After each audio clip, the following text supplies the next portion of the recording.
Since everyone loves Sunday dinners, we decided to show you guys what the situations do on our Sunday dinner.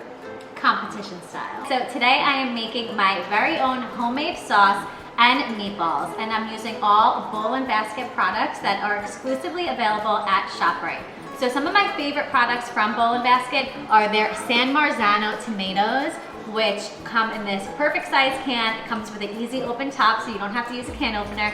And I also love the Bowl and Basket ricotta. It's whole milk. I always use whole milk made ricotta when we make our meatballs, and it's just divine.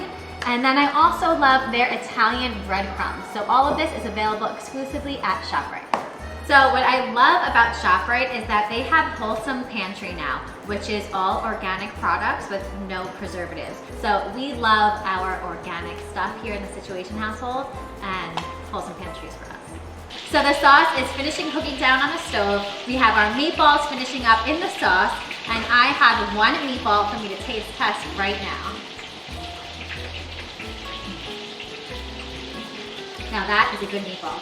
Thank you, ShopRite, for providing us with all of these Bowl and Basket and Wholesome Pantry ingredients. I'll be back. Well, good luck. So good luck to my husband in his chicken cutlet dish. I think my meatballs are pretty fire.